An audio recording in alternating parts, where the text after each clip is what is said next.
welcome to fmtraining.tv. My name is Margaret. I'll be your broadcast engineer for today. Hope you all having a great Thursday. Hey, Nick, how you doing? Hello, I'm doing good. Thank you. Good. Glad to hear it. So, real quick, we do this 5 days a week. We stream at 3 different platforms. We stream at Discord, YouTube, and Twitch. Discord is in real time. Twitch and YouTube are on a 90-second delay. So if you're like, man, you guys skipped right past that topic and didn't get my question, it's because your question is coming to us 90 seconds after the thing that you saw happened. So I will get back to it, I promise. Today we're doing day 2 of building large and efficient scripts in FileMaker with Nick. If you'd like to support the channel, we would greatly appreciate it. We do this for free, but we do have options for videos. Basically, these videos are about 4 to 30 minutes long. They cover very specific FileMaker topics, and they go essentially in the order of learning. The video series starts at the very beginning of like, what is FileMaker, all the way to some fairly complicated topics, so you can become a very competent intermediate level FileMaker developer. So there you go. If you want to pick that up, it helps us out a lot. With that all being said, I think we're probably good. Nick, I'm inclined just to hand it over to you. Nick, what are we doing today? Hello, Marge. Hello, everybody. So thank you for joining today. So yeah, this is the second day for the scripts, large scripts.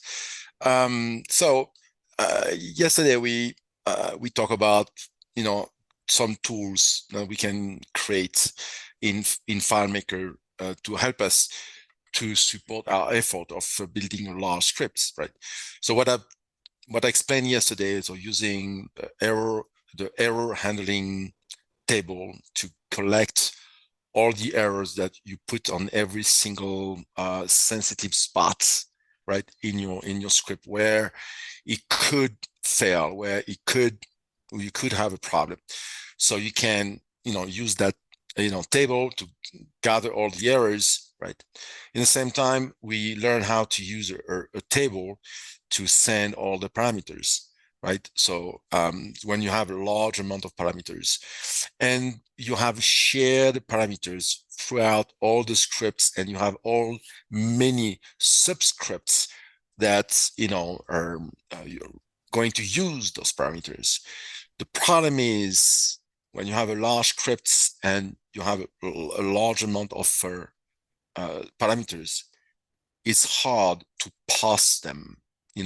It's hard to send them to the point of starting, the starting point, and then to pass them to the first script, and then to pass what you need to the other script and stuff like this. It's complicated, it's hard, and makes everything unreadable on your scripts because you have a lot of things to handle, all those variables, all those things. It's and send that to the script parameters, and you might have an error. You might write the wrong, call the wrong variable, So you have many problems can happen here. Okay, having the table is much easier because you dump them in the table, right? Like a dead data, right? And then you show those parameters are safe. They're stored, they're there, you can retrieve them at any time and from anywhere. Just you need to connect to have a link between the table you want to read the parameter and the parameter table. Pretty much when I have a large project, right, I build by default a link between an ID, whatever the ID, and the parameter table. I'm creating that relationship by default. I might never use it, I might use it, but it's there. If I need it, I have it. So each single anchor in the anchor buoy, on each single entity, I'm creating a table, a relationship between that entity and the parameter table. Always ready for me to be used, right? So that's what we learned yesterday. Of course, this technique doesn't apply for small scripts like 10 lines and stuff like that, right? Doesn't make any sense. When you have a small, standard, medium-sized script, you can use the traditional send parameter with the script parameters, calculation, and then you send that, the normal way. When you have a large script that we talked yesterday, like 200 rows and stuff like that, 200 lines script, you can use that technique, and you must use that technique. So let's start. Here we have this example of scripts, which is one of the largest I have. I tend not to have script like this, right? I tend not to have, because, we could avoid most of the time. I've learned that you can avoid something like this, right? You can avoid this, but sometimes there's no other way. Unfortunately, there's no other way, because especially when I have to handle things that come from the past, right? So you have a evolutionary state in the file, right? In FileMaker file, and sometimes you want to keep a logic and the workflow that was there before, and you don't want to spend hundreds of hours trying to figure out and fix it or make it better. We tend to say, in the pinball world, guys, I'm a pinball guy. I mean, I'm restoring pinballs. In the pinball world, we say, if it works, don't try to fix it. Pretty much, because if it works, it works. Don't try to fix it. If it's awfully slow, yeah, you can do something to fix it. If it's awfully slow, but if it's not slow, it's okay. And if it's if it's look like old and cumbersome but working, keep it. Don't try it. So here we have many variables here, right? We have many parameters. So the parameter, I'm gathering them from from the parameter table, right? But sometimes you can have an additional you can, I have an example here where I'm getting the parameter. No, I don't have here an example, but it's okay. But you gather your parameters here with variables, right? You gather them, and then you can reuse them all along the the script. I encourage you to use and purchase that. It is worth it. It is worth it. The MBS plugin, because when you use something like this, for example, I want all places where I'm using fee amount, for example. I want every single script step where I'm using fee amount, correct? So I'm typing here fee amount, and I will see all, boom, see up. Immediately I can see where they use. Imagine that you have to look at all the script to look for for this fee amount, right? You understand what I mean? So it's the MBS plugin just for this is cool. The other thing, it's very cool, but really cool, is that you can type. You have a type over. Let me set field. So you can use this with the MBS plugin, right? So you type $, and you have all the variable. You have all the variable declared in that script. Advantage also, if the script is open, so let me get rid of this. If the script is open, you can use, if you go, for example, in the schema, and you can use the, did I call the schema? Yes. And those variables are available here too, right? So that's cool. right? So if you go there, you have all the variables available there. All the variables of the open scripts are available across all the FileMaker, all over the place. You can go to manage database, you can go in the layout, you can call those variables, Also, it is smart, right? So I know it's not an MBS plugin webinar, but it's important to you to understand. If I type variable, that at that stage, right, at that moment, at that position in the scripts, that the only variable available. Because those are not yet declared, that means I cannot use them in line 16 if the variable will be set up in line 24. This will fail. You can't even imagine how many times that saved my you-know-what. I'm sat on it, right? Because, if you go there, right, and you say set fields, and you want to use the variable, you will have only the variable declared at that point, right? Much less than before, right? As you advance, as you go down in the scripts, you will get much more. You understand? So the MBS is just for those two features, right? If right now, if I don't have this building scripts, I am like, missing an arm, right? So when you build a large script, you need to keep in mind the debugging process, okay? Also, you need to keep in mind that you might have a script or a subscript, right? You might have a subscript like here. You have a subscript here, right?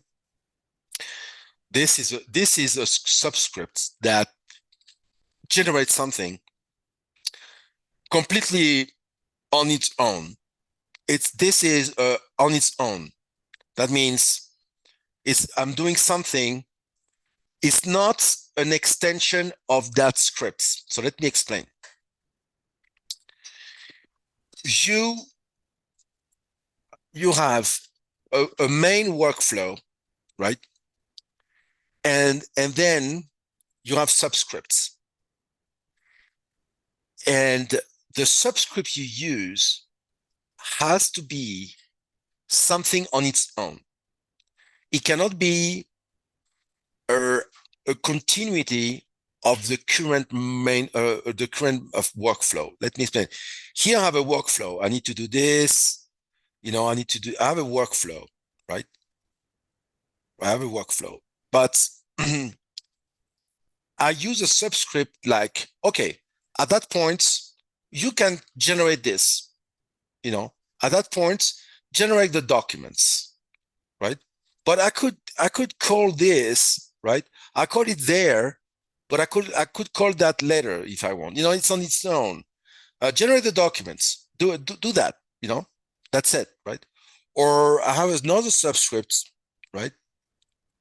I have another subscript here. I don't have a lot here. I tend not to do that, but when it's on its own, right? I can do that, right? I don't have a lot here. I have here, right? And here, for example, okay, that on completely on its own, right? It's not a continuity of the workflow, right? That means at that point, yeah, go there and generate this, right? But I don't really need that in my current workflow. You know what I mean? I don't really need, I need to get the final results, right? But I could do that later. I could do that at any times, right? So I tend not to use the subscripts to be the continuity of the current workflow. I don't know if I express myself well. It's hard to express this, right? So you don't want to, I mean, these results, this here, the line 233 doesn't depend on the result of this. You understand what I mean? This doesn't depend on this. I'm using subscripts to do something like do this, but I don't even care if you do it. I mean, if you don't do it, at the end, something will be missing, but my main workflow, I can continue without this. That means because if you do, you lost. I mean, I don't everything that happened here. This guy here doesn't care. He doesn't. I can do this. I can do this. At the end, something will be missing at the end. That for sure. I need that to happen, right? But this guy here doesn't depend on this. You know. So if the guy here depends on something done before, it needs to be part of the main script. It needs to be part of this, and that's why, and so that's why we in these scripts, right? I just put things, right? That are the subscripts only is okay. Do this, boom. I don't care. So do this. Well, do it. If you don't want, don't do it. Do it. I don't care, right? I can continue my work of this script. I can continue the script without this. At the end, it will missing something, right? I mean, in the layout, it will missing a record or something. But I don't depend on this. If this, for example, depends on something before, right? It needs to be part of the same workflow on the same script. Otherwise, you will be freaking lost, right? I mean, you can do it if you lack the pain, you can do it, right? So this is a big concern you may have. After that, something I want to show you here. The big problem, the very big problem, when you do something like this,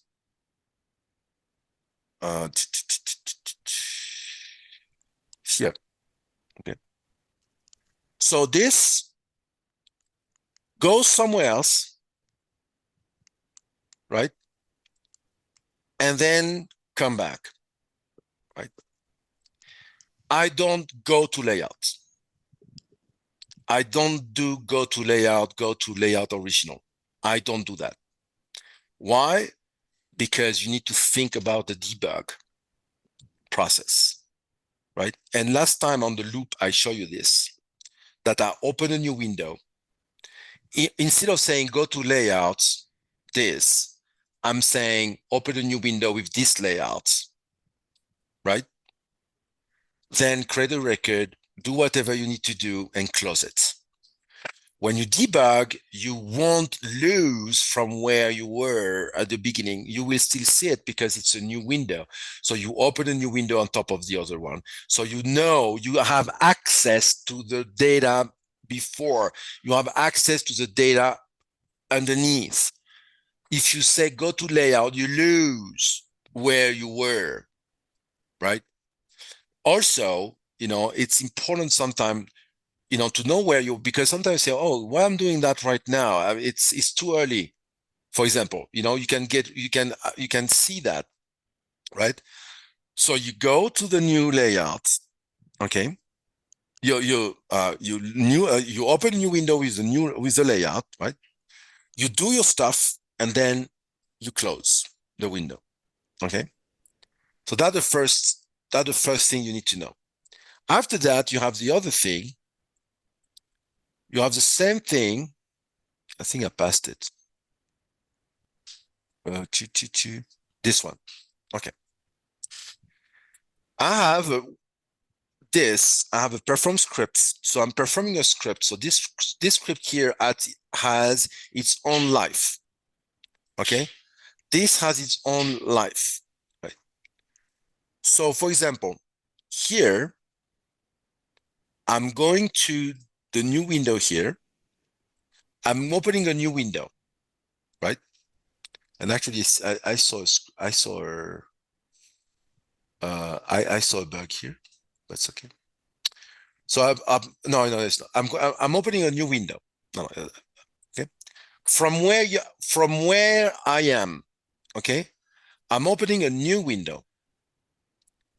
I'm setting So that means I will land in a new window in the current record, right? So I will land if you do new window, I'm here, right? I'm in Wei Wang. I'm saying new window. I'm landing at the same. I'm landing at the same record on the same layout, right? But on a new window. This is what new window does.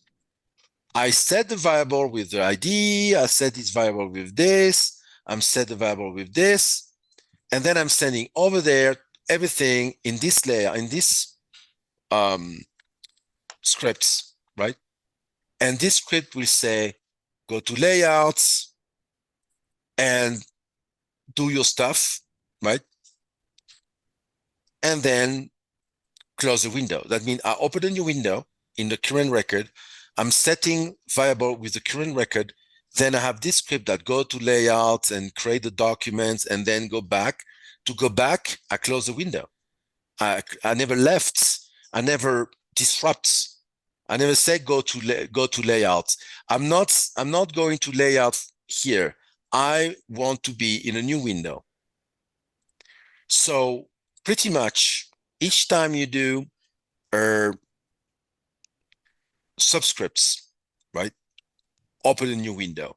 Each time you want to go to layouts, instead of saying go to layout, go to a new window. New window and do your stuff in the new window. And when you're done and you want to go back to the original layout, don't say go back to layout, you say close window. That will help you dramatically for their what's the name? Debug process. Also, I noticed that it's faster. I don't know why. It is faster because most of the time, a script like this will run on server. Obviously, you don't want to do that. A script like this locally, that's a 20 minutes waiting scripts if you do that locally. You need to do that on server, right? A script like this, a large script, right? So you need to know that debugging on server, a new window won't show up. So you won't have the impediments of drawing anything. The server won't draw anything. The server will just open a new window, like a virtual window, like something like you will never see. For FileMaker will be a new window, but visually nothing will happen. The drawing engine won't be solicited to draw anything on the screen. There's no screen. You're on server, right? So this is how you handle the subscript. So you have multiple rules. First rules, you never disrupt the workflow. If you have a subscript that it needs to be run, it needs to be something on its own. That the following of the workflow, of the main workflow, what follows the subscript it shouldn't depend on what of the result of the subscript you just said performed. Otherwise you will be very lost. The second technique is to always open a new window when you want to go to a layout. Say new window, do your stuff, and close the window, right? Don't do this. And sometime you can have another new window in the following workflow. Like for example, I could have this to be a new window. For example, I can have if in this workflow I'm here, but I need to go somewhere else and come back. In that case, I'm going to use a new window here too, right? So you can open new windows like this. When you debug your stuff, and you can see debugging, right? That will help you a lot to have a good understanding where you're from, if you have all the data, if the new window, so if you can see from where you come and see the original data and see if everything there, right? No, I think when you really experiment this, it will say those are small things, but when you start using them, you say, oh yeah, okay, now I understand, Yeah. So as you can see also, allow variables. I want to put everything on the table. Yes, of course, I could here, for example, this UUID,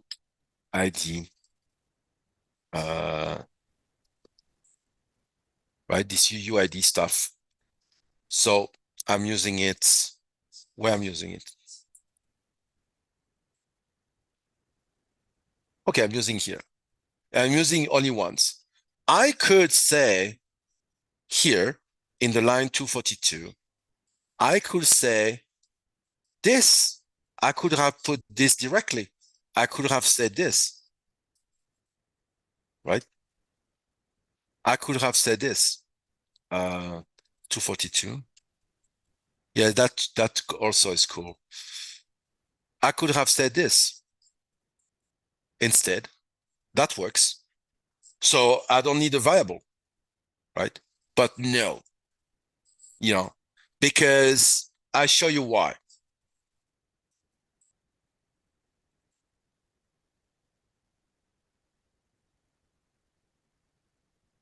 Okay, are you sure this?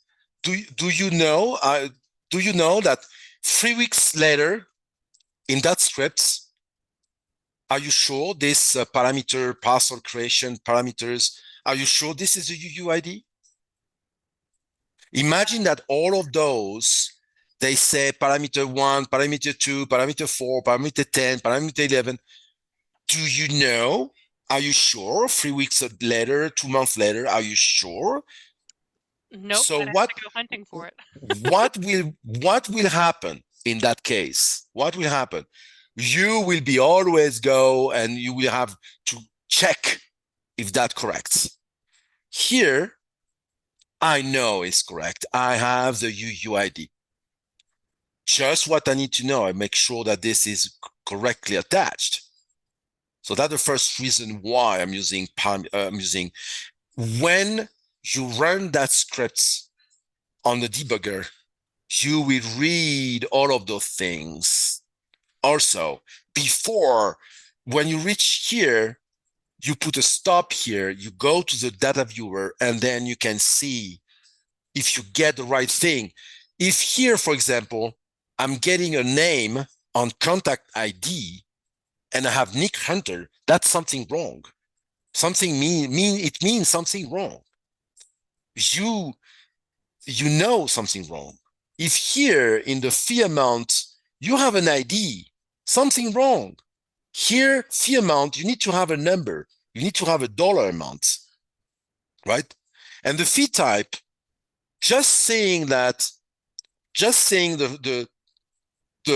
variable, no, the content of the variable, you know if it's right or not.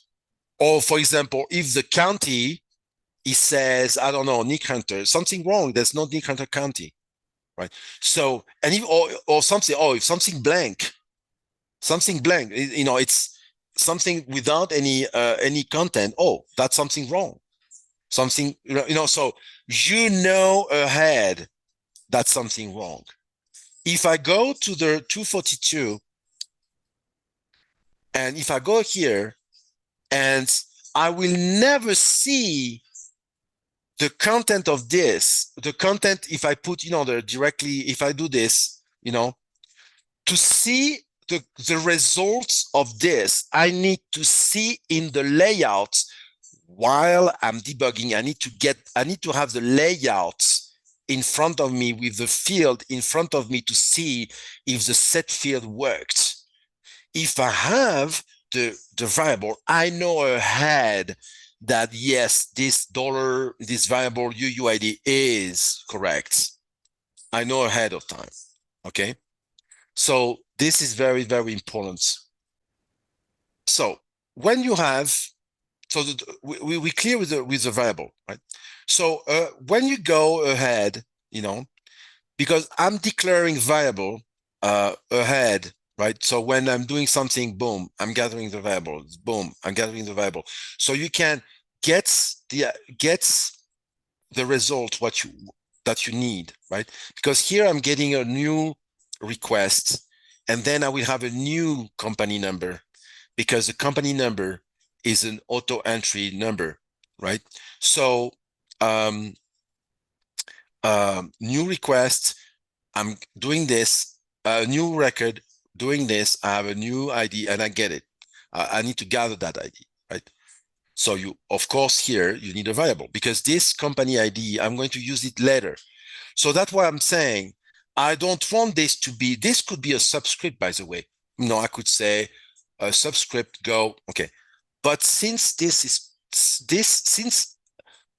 is part of the main workflow, I need to do that. And then I'm going to use the company ID later, right? Here, I'm using here, right? I'm doing this, that I'm doing this, and then I'm here, and also always what I'm doing, I'm saying, okay, new window, do this close, new window, do this closed, right? Also, it makes everything more, clear, right? New window, close.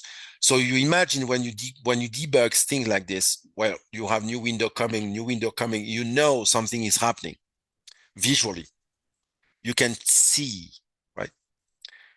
So declaring the main variable ahead like this is a real good technique.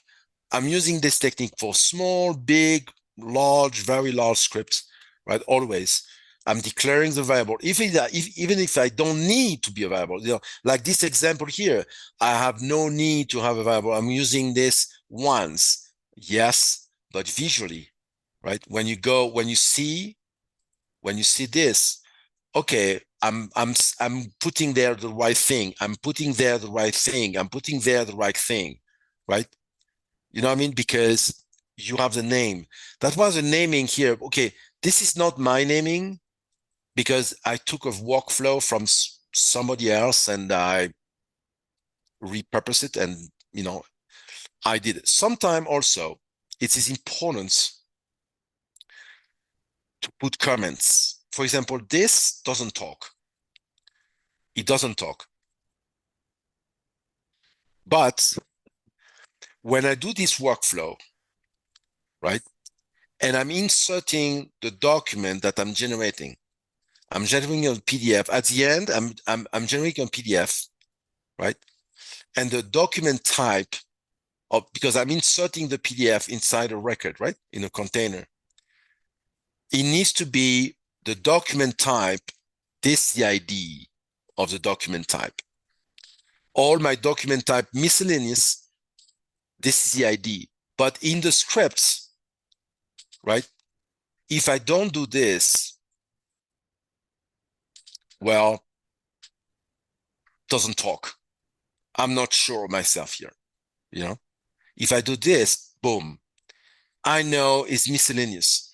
That means at the moment you copy paste the ID of the document and you put the small comment on the side, you said doing this, you tell yourself verified. It's like a verification, a seal. Okay, I say, okay, it's verified. Don't worry.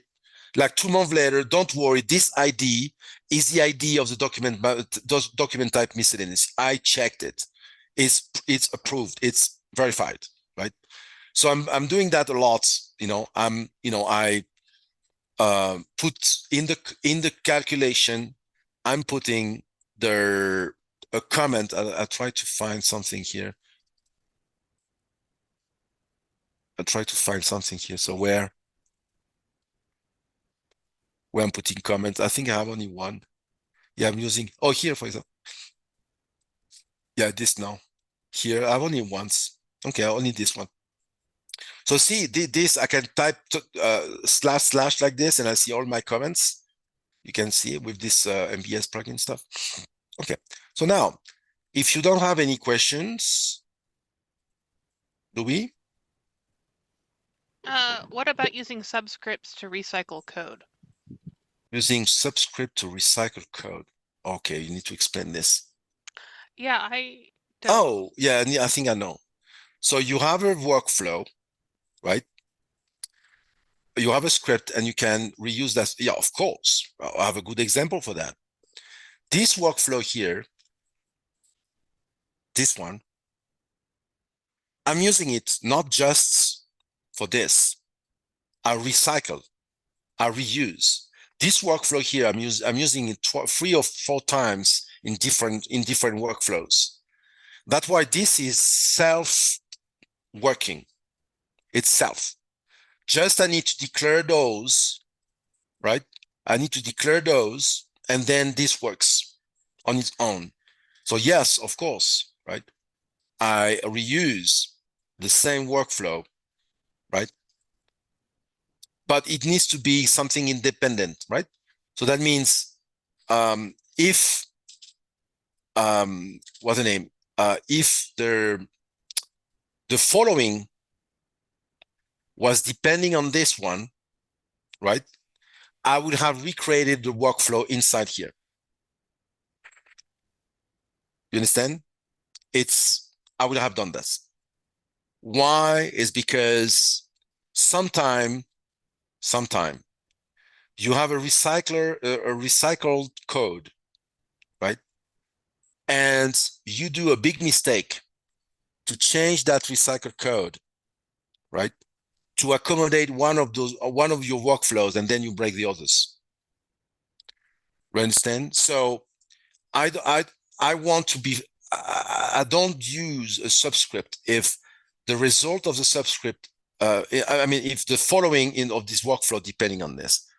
I'm sorry, I don't do that. I know by experience, 35 plus experience, that there always be a pain. At one point, it will be a pain. So that means if the following was depending on this, I would have come here, copy the workflow and paste it here, not as a subscript. This is my rule. It's a rule. It's my rule. You can adopt it or not, you know? And, I got many problems with this. So that's why I said stop. I prefer to copy paste the workflow and put it here. Do we have any other question? Nope, you are good. Okay. So now let's talk about the naming. Okay. Naming is really, really important.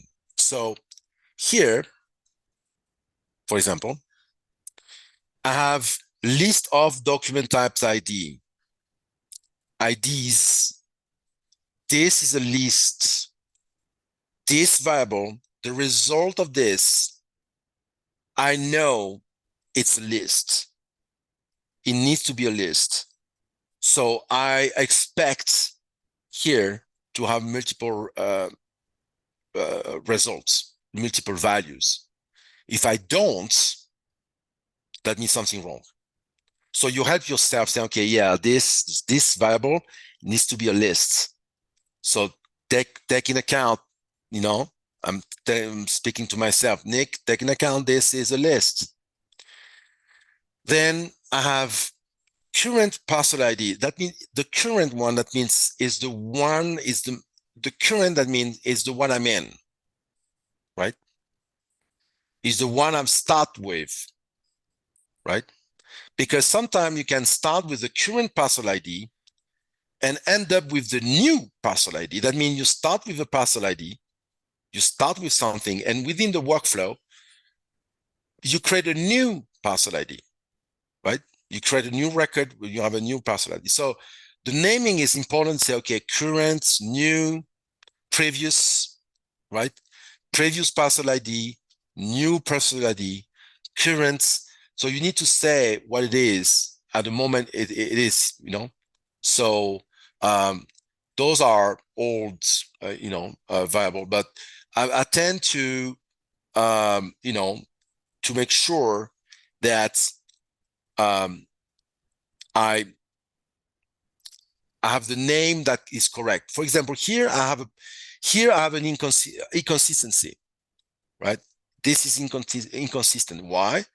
Because it shouldn't be company ID. It shouldn't be this. It should be company number. It's not an ID. It's a number. But because it's a company number. It's not company ID, because I have a company ID. I have it in companies, you know.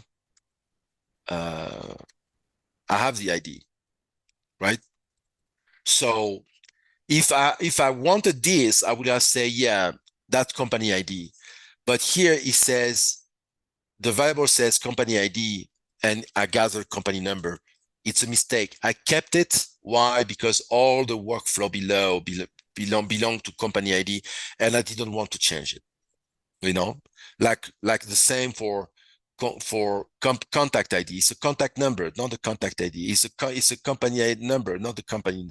See, it's here is okay. Site ID, site name, you know, but you know, and here also property address, but it's for a site name, you know, like that. Okay, contact name, you know, company name, contact name. That okay, right? Even though for the naming, when you have a large script, look how it looks like. Okay, now I'm doing this, so I change this. Okay,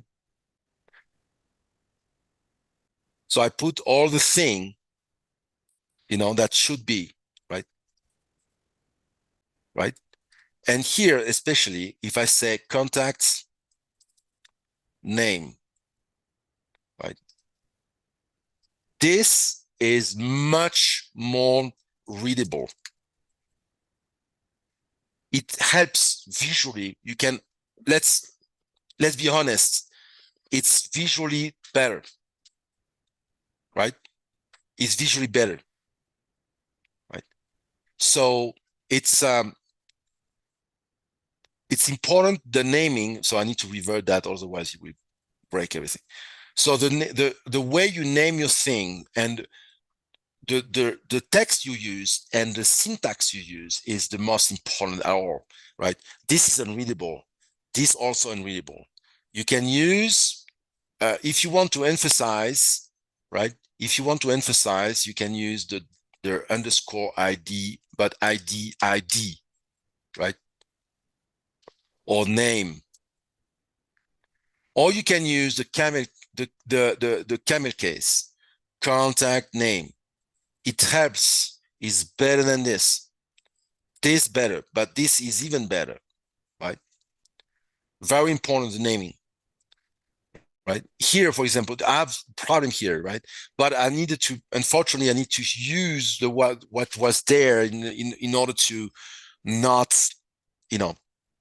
And also, it gives you, you know, when you say company name, you know what will happen. Company ID, company number, because a company number is not the same as a company ID. A company number is a 5-digit number, right?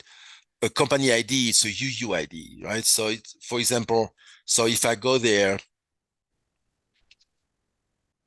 right? If I say, if I want um, the parcel number, this is a parcel number, right? But this is an ID. See the difference, right? So it's really, really different, right?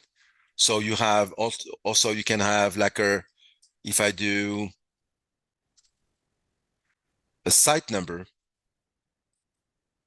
right? Or a site ID. Let me find it, right? See the difference? So that's why you need to use the right terminology that fits the reality, that give you a clue, give you an something, right? To get. So then the naming of the thing need to be really, really carefully done, right? It's very, very important to do that, right? So now I want also to, since I have some time here, let's say I'm going to build something completely, right, wrong, completely fantasy. let's say I have a subscript here, right? I have a subscript and I have a main script. So the main script, let's say this will be the scripts like 1001, right? And the script 1001 has multiple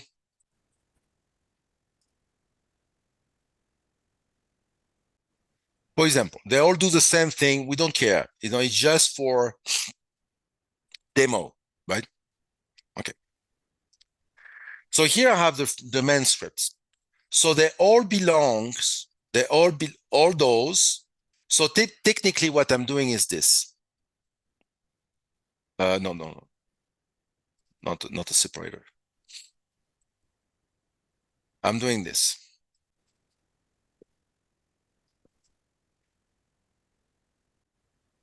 Right?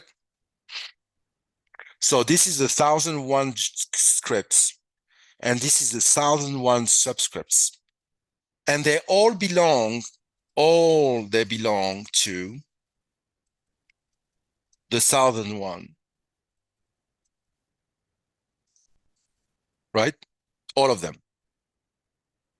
So let's add another subscript.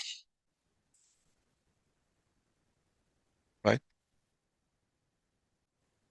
I have many subscript, right? Okay.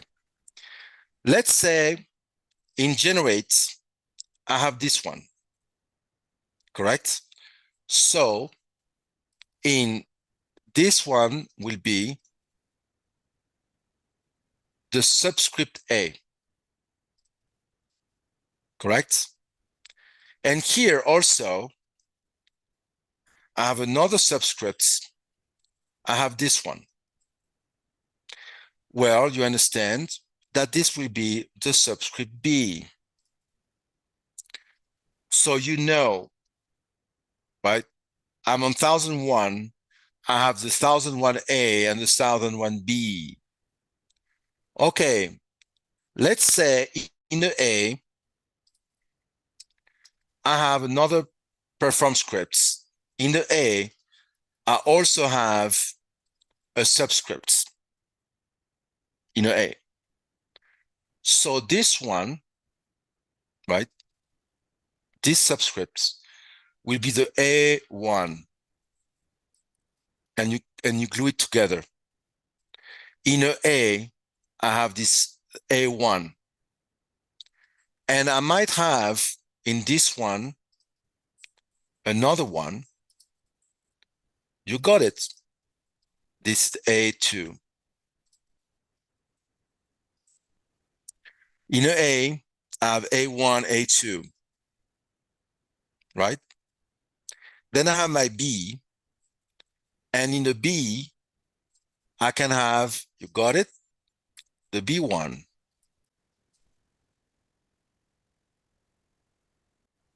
So now, look this. Ha! You know where those subscript has been, when they're triggered. I know this one is from this one. I know. You imagine you don't use this? No, just imagine you don't use this. How you know if you don't have this? How you know? So, not now, not at the moment you create the file, but 2 months later, 2 years later, how you know? How you look? If I open your solution, I never saw in my entire life, I never opened your solution, and I see, and you use this technique, and I see this, I know this script is from this one. Correct? Is that cool? Yes. You don't think this technique will help you if you have this type of configuration? Oh, I absolutely think it will. Okay. So now something I want to show you how it look like in the debugger. And then we go to the question if we have some. The debugger, we have what we call the stack. Who is using the stack? Who knows to use the core stack? I mean, I know of its existence, but I don't use it or look at it very much. So, Okay, now you will use it. Okay, okay. I'm starting this, and now I have another script, right? This one is a special script because it's a universal script, so I can pass it, right? It's a universal script, so we don't care, so I am in 0023. I start from 1001, and I start from that button. I start from that button, right? I Now I have the other one, and now I'm there. But this still running. I'm here on this one. This is running. This is the currently running. That's why you have the arrow, the green arrow. That's the one that is currently running, right? So you continue this, and this goes. So now the running is back on the 101, right? I'm here, I'm doing this, boom, boom, boom, boom, boom, I have the error. Okay, so now I have another script. I have the 0024, the creation of, so I continue this one, but where it's going to be interesting is now. Okay. So now I'm doing this. Okay, so I was on 1001, and now I'm running 1001A. And within the 1001A, now I'm running the 1001A1 from the 1001A from the 1000. So you see that you are consistent. You see you're consistent. Now I'm going to run the 1001-2, A2, right? So that means you are in the subscript. Here, subscript, you can see it, right? And then you go back to the A, and then you go back to the 1, and then you are in the B, and then now you go into the B1. See the stack here? How now it is readable. I don't even know what that means, all those. I don't care about all of those. Hmm. What important, the name here, the numbering system here will tell you everything. You're correct. If you are in B here, if you are B here and you have an A1 here, that means something wrong. Immediately you will see, oh yeah, my God, I copy paste wrong, right? Or I assign the wrong perform scripts. You see immediately. That's And really useful. right, so the naming is really use that naming, the numbering naming, because we never sure about the name. The name like this is, this is powerful because you will see, you will be surprised how you will remember. Like I remember the number of scripts like 2-3 months later. I remember, oh yeah, that the script like 2302, that's the script I need to, that's the script to create a new setup, right? I remember, you know, it's in my mind because we remember numbers, but text is impossible. It's important to, to use all those. So now we understand that all together, it will help you creating those large scripts, right? If you use that technique I'm not using that here because it was from the past, and but my new scripts, I'm using this technique of the naming technique here, right? And you see here, it's cool because you can collapse.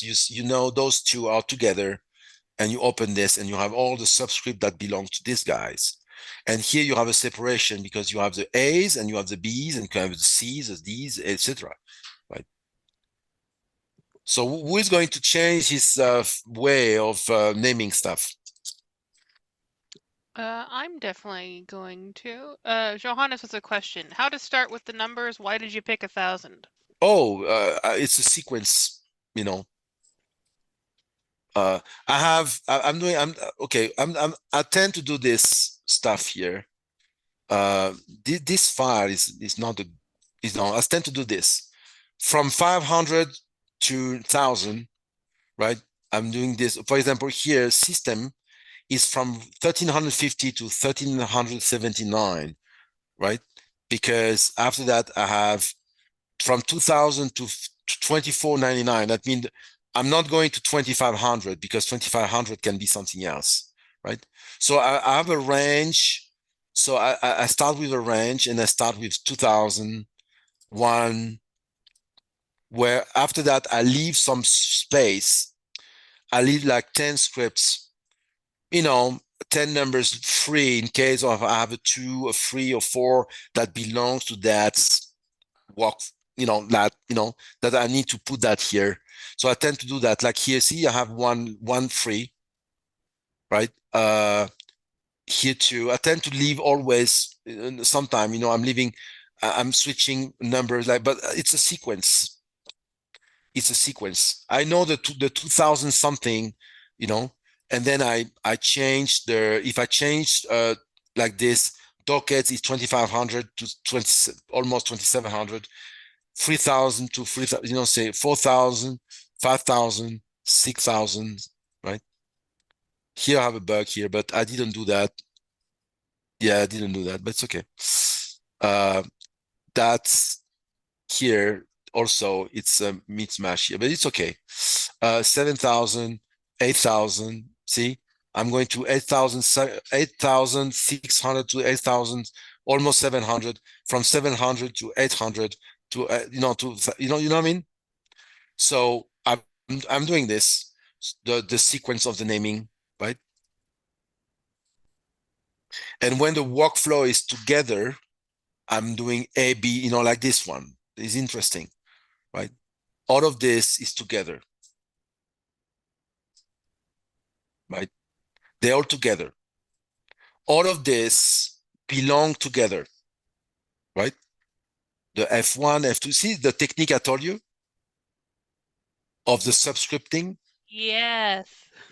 So when I said, okay, I'm working right now in the 2029, right? So this is all my 2029s, right? And then I can isolate and say, okay, yes, F, and I have the F. So I can say, I can isolate all the Fs, F1, F2, right? And then I have the Gs, 29 Gs, boom. So I can isolate my workflow because they're all together, right? So yeah, it's real good. The naming is very, very important. And using this numbering system with a number, a letter, then a letter, then the number, and then sometime I can have the 2029 F1A2, for example. I can go many levels like this. But visually, you can see them together, right? You can see they belong to each other. This is one work. The F is one workflow. The G is one workflow in the main scripts, right? Topcat said they implemented the numbers for script system some time ago. So Yeah, it's very. If I don't have this, I'm dying. yes, which makes sense. I'm dying because and also when you have a communication with your customers, right? Or another developers. Yeah, okay. Oh yeah, check the script 2803. Check the script. Not like you in your communication say, okay, check the 2803. Or in your communication, you have, check the PISO generate xref1 document type parcels. So imagine your communication. And you need to remember this, right? It's better to remember this and come here. Okay, I need to work on the 2803. Okay, no problem. Okay, 2803 is there. Sometimes you have bugs like this, right? Like this, I have a 2803 here too, right? I have a duplication of numbering. That can happen. But most of the time that, you can recognize the one you need to work on. But, sometimes it can happen. duplicate the numbers, but that file I didn't start from scratch. I tend to do this when I use when I create a new, and I have a doubts, like for example 25A19. I'm typing here. Here you see I have the A and the B, but they belong to each other, right? So it's okay, right? It's okay. But anyway, other questions? Nope, we're good on that respect. Okay, so see you on Monday now. Yes, absolutely. Thank you, Nick. Seriously, this is an awesome little mini series. Yes. So next week we start a 2 weeks topic. Yes. Yeah. So vertical design, that will be very interesting. It'll be an interesting discussion. I don't think we've talked about it. Yeah. So I presented that one a long time ago, like in Yeah. 2017. Yeah. But I'm applying this now. For example, I'm applying to a list of material. When you receive material, when you purchase material and stuff like this, and you want to have all the characteristics of the material of all the type. So it's if you don't know to use that technique, right, you're doomed in many ways. I think you will be impressed with this. So next week? Yes, absolutely. Thank you, Nick. I will see you guys soon.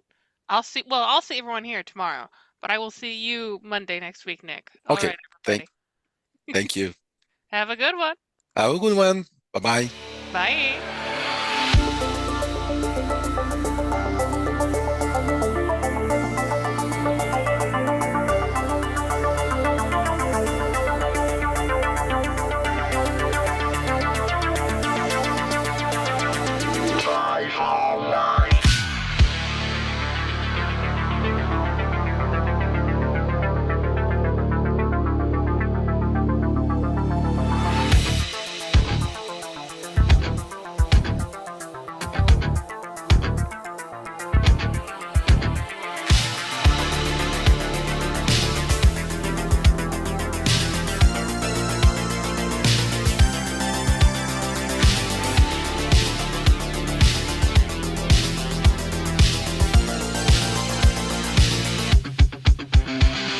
No.